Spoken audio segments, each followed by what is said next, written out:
Hello and welcome to this live stream from the Museum of London. We should have schools and families joining us today, so I'd like to give a warm welcome to all of you.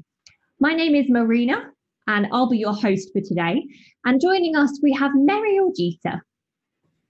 And Meryl is a curator at the museum and our expert on the Great Fire of London. Hi, everybody. Fantastic. So we just have a few important things to remind you of before we get started today. Firstly, our Great Fire live streams are totally free and we never ask for card details to watch. So please do not enter your card details before you watch. Secondly, we're streaming from our homes again, so there might be a few technical hitches. Please do bear with us. Please make sure that you have an adult with you during the stream and encourage them to get involved too. If you're watching via Facebook, please make sure that your preferred profile settings are set to your privacy settings before you comment. We aren't responsible for what is said in the comments, but we do encourage you to be as sensitive as you can to others. And if you do comment on the stream, remember that the message and account name will be visible to the public. Now, adults, it's up to you to type in questions. So remember not to share any personal details, including children's first names. We do hope that you can all see and hear us clearly. Just give us a like or a comment on Facebook to let us know that it's all working. And do let us know if you're joining us again. Now, today is the second of our three-part series about the Great Fire of 1666. It's especially for children studying it at Key Stage 1, but we hope everyone will still enjoy it. Each day, we'll give you a short tour of an exhibition that we made about it called Fire, Fire, with actions and activities for you to do together. Before we tell you about today's theme, we want to say a big thank you to everyone for sending their artwork in last week. There were some really amazing pieces and we'll be sharing some of them at the end of today's stream. The theme for our tour today is what did people do while the fire was happening and how was it eventually put out? And after your tour, we'll give you 3 minutes to talk to each other about what you've seen and heard and share any questions you have about it via the comments on Facebook. And I will answer some of your questions live. And if we're lucky, we'll get loads of questions. So I won't be able to answer them all face to face, but we'll do our best to answer them in the comments in Facebook afterwards. And if you're really keen and looking for something fun to do afterwards, we'll even suggest an exciting activity for you to do at the end. So, what are we waiting for? Are you ready to go back into the exhibition? Then let's get started. My colleague Nina is back to show you around.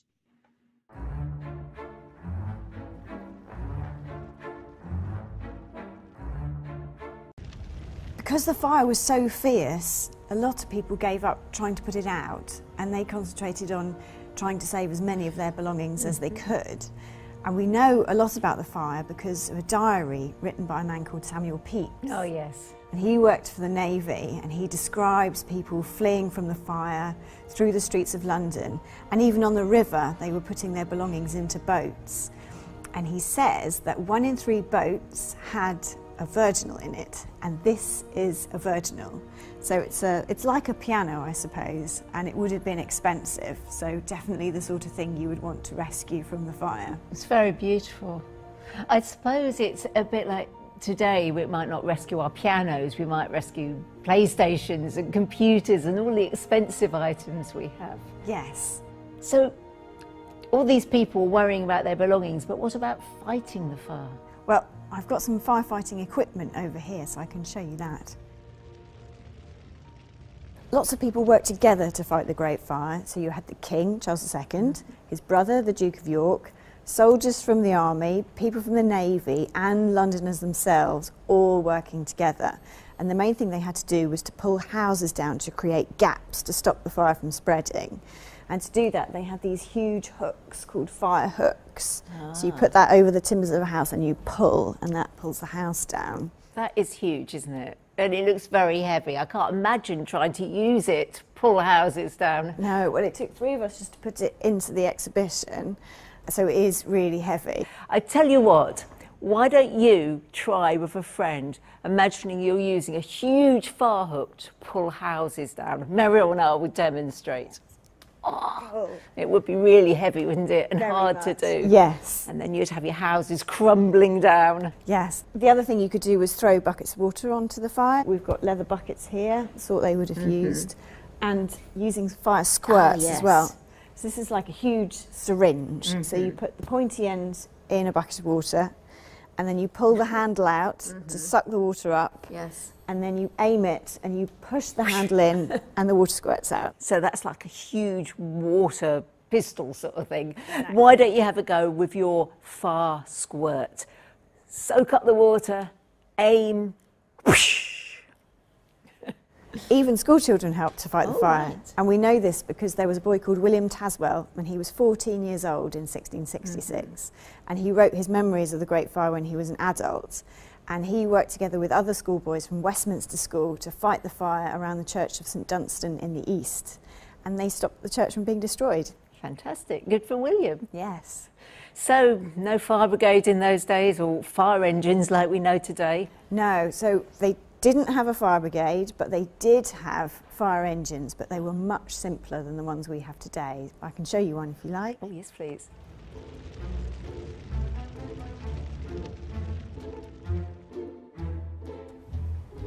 This is the type of fire engine they would have had in 1666. So it's really simple. It's a barrel on wheels with a pump in the centre. So you have to fill it up with buckets of water, and then you push the arms down, and that makes the water squirt out of the pipe in the centre.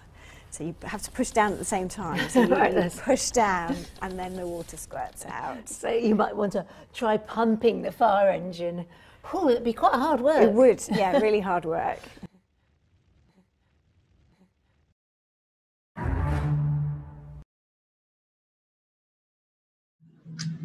Well, we hope you enjoyed that. I certainly learned a lot again this week. Now it's your chance to have a good think and talk amongst yourselves about what you've seen and heard, and to share any questions that you have for us on Facebook using the comments. I'm really looking forward to hearing your questions today. Remember not to share any children's first names, but do let us know the name of your school and class if you're at school. Focus your questions on what we're learning today, how people responded to the fire and how it was put out. You've got 3 minutes to think and share your questions. Go.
We've had some really brilliant questions come in. So without further ado, let's get answering them.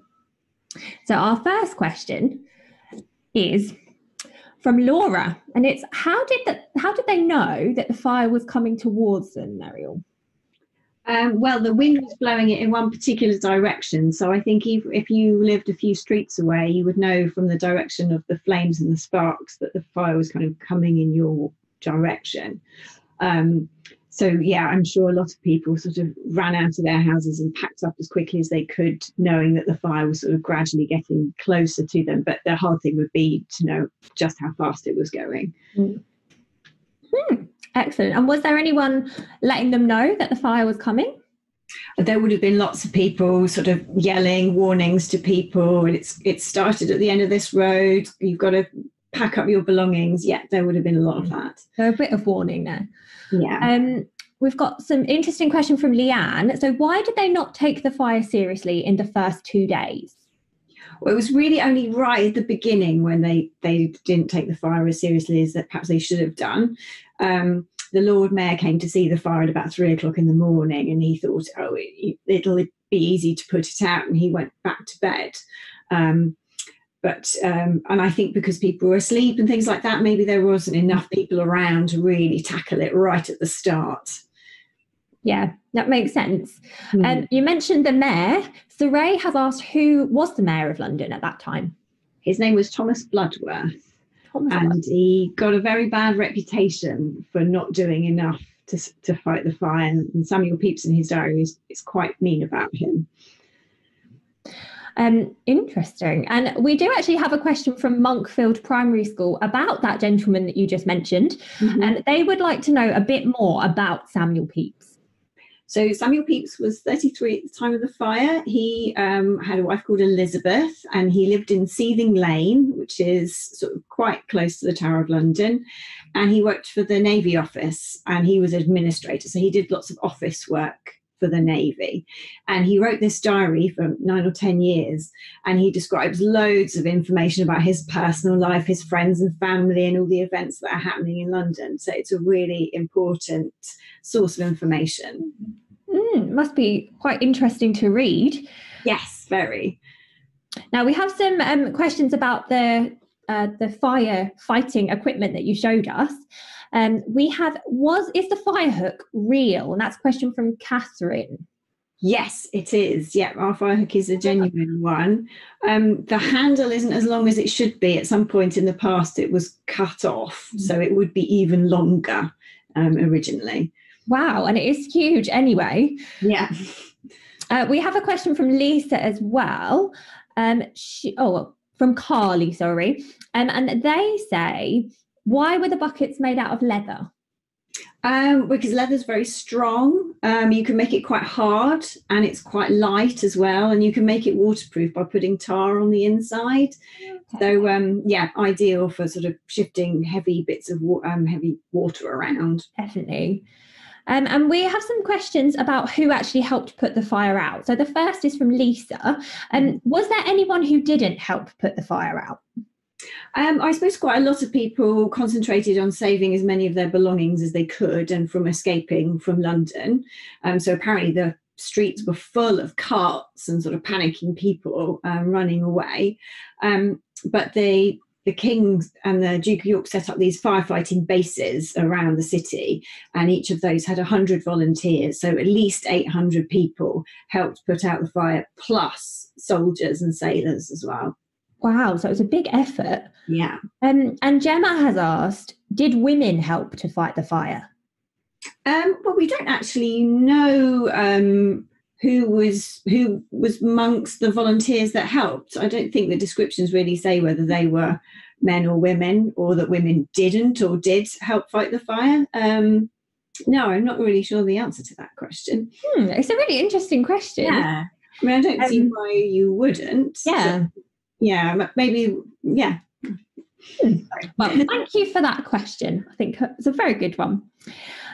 What else do we have? So we've answered that one.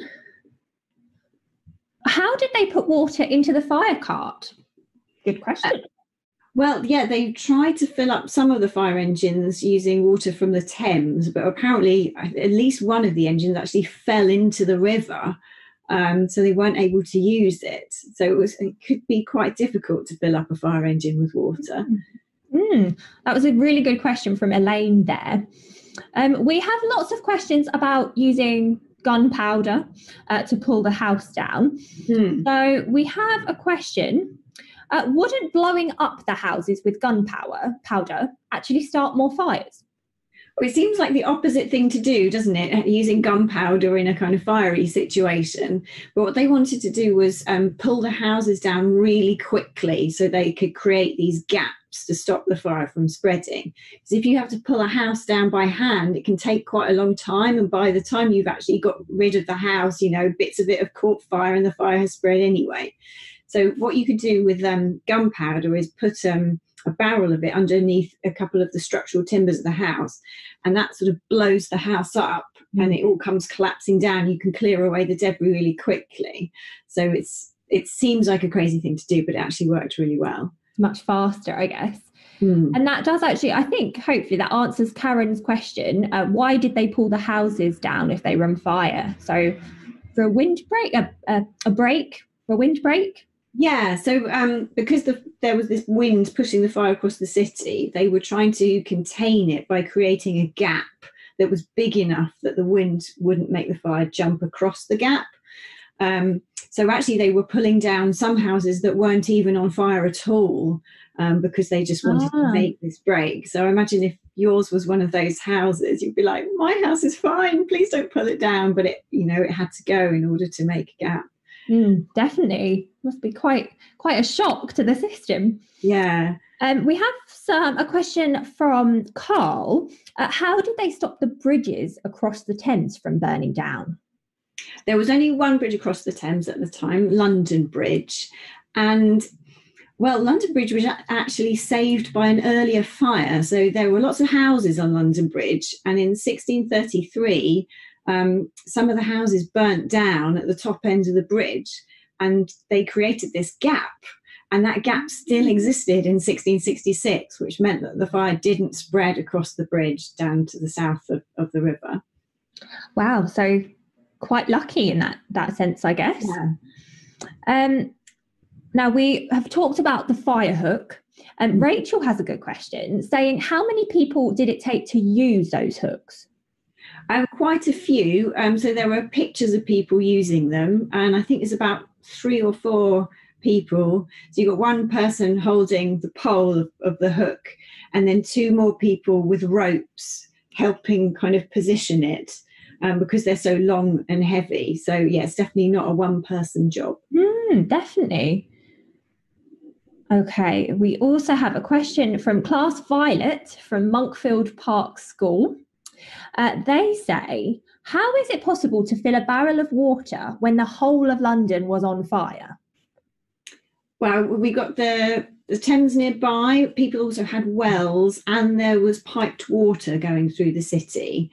So you could sort of tap into that piped system to get some water out. But it was certainly a big problem, and they're right to ask that question. Because actually people broke into the pipes, so much so that the water sort of ran away and couldn't be used. So there was definitely a problem with water supply. Great question there from Class Violet. Thank you. And we have a question, a very similar question from Kushbu. And they say, how do people carry such heavy pianos in the midst of such a big fire? Oh, that piano from the film is actually fairly light. You can lift it between 2 people. So it's not quite as big as a modern piano. They're designed to sort of sit on tabletops, really. So they're fairly portable, I would say. I wouldn't like to carry a huge grand piano, I don't think. No. So we have another question around hiding things or keeping things safe. Pamela actually asked, why did Samuel Pepys hide the wine and cheese? I think what he was hoping to do was just to keep it safe, and if it was under the soil, perhaps it wouldn't get burnt, because he'd spent quite a long time, in over 2 or 3 days, taking carts and boats to get all his belongings into various friends' houses further out of the city. And I think he must have thought, oh, I can't take anything more anywhere else. I'll just bury it in the garden and hope that it's all right. There were obviously very important possessions to him. Yes. Melanie asked, was there a major problem with looting during the fire? And I think quite a few people have asked this question.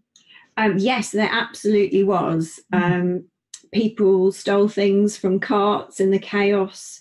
And when people were out in the fields sort of sitting around their belongings, things got stolen in the fields as well. And particularly if you had put a whole pile of your possessions in the field and then you went back into London to go get some more, by the time you got back, more of your stuff would have been taken. Oh, must have been an awful situation. So we do have some questions about the firefighters again. This one is actually about what they wore. So we have Sarah asked, what did a fireman wear at that time? Well, there was no official fire brigade at the time, so people were just worn their ordinary clothes, really. So no sort of big protective coats and helmets like our firefighters have today. And something's just binged in my head. One of the questions was, did women fight the fire? That was from earlier on. And I've just remembered in Samuel Pepys's diary, he talks about an outbreak of fire at Bishopsgate, and men and women helped him put out the fire there. But he said the women would scold for drink. So basically they were saying that they would only put out the fire if they were paid with beer, I think. Wow. Very, very interesting there. And connected to this, so you've said that there wasn't a real fire brigade at the beginning of the Great Fire, or when the Great Fire happened. Heather asked, did the Great Fire lead to the start of the fire brigade? Well, indirectly. So about 14 years after the fire, companies were set up to give fire insurance to houses, and as part of the insurance cover they also provided firefighting services. But these are private companies who are providing firefighting services, and it actually takes 200 years before the London Fire Brigade is formally set up, so it takes a long time. Also a very important event, I suppose, in getting things to start happening. Yes. We have a question from Claire about how much land did the fire actually cover? It's 436 acres. I don't know what that is in square miles, unfortunately, but it's about a quarter of the size of London at the time. Crazy. Very, again, a huge event. Yeah. We have now, obviously, with that whole part of London being destroyed, we've got time for just one more question, and this one is actually about the people who were made homeless. So Charmin and Iham would like to know who provided the camps for the people whose houses burnt down. How did they get food and drink? So people camped in the fields, and they sort of created their own sheds and tents to live in out of things from their house and stuff that they could find. The king ordered special marketplaces to be set up so that people could buy bread, because lots of the shops would have burnt down, so there wasn't actually as many places as there had been before to actually buy food. So special marketplaces were set up. But yeah, there wasn't a huge amount of help, really. There wasn't the sort of emergency response system that we have today for things like that. Yeah. Wow. Well, I think we covered a lot there. So thank you so much, Muriel. Sadly, that is all we have time to ask Muriel today. But thank you so much for all of your excellent questions. And we have had a lot. Yes, they're really, really good questions. Muriel will be on Facebook until 3 p.m. and will do her very best to answer the questions from the comments, which we couldn't answer live. But for now, last week, we set you the challenge of drawing pictures about why the fire got so bad.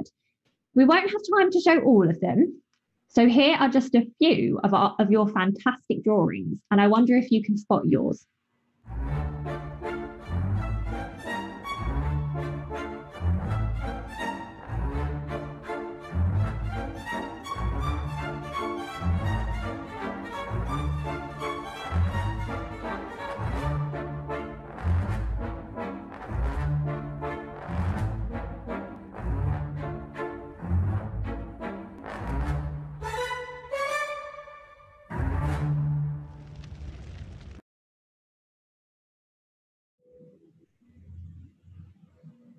Really amazing pictures there. And now it's time for your challenge for this week, which is to think of 5 things that are precious to you and gather them in your home or draw a picture of them and ask the people that you live with to do it too. And when you finish gathering all your items together or finish drawing them, just take some time to explain to each other why you've chosen those things and let us know on Facebook what you chose. And that's it. So thank you so much for joining us again today and for all of the outstanding questions and thoughts which you've shared with us.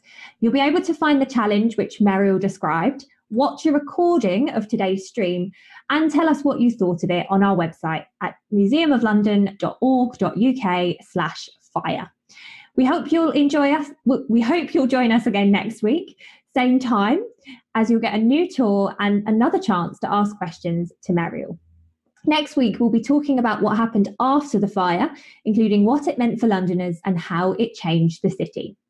We'll have some time to share more challenges for you. Will you be able to guess what objects are from the fire? We can't wait to see you then. And if you enjoyed it as much as we have, remember to share it with your friends and family, and see you next time. Goodbye. Bye-bye.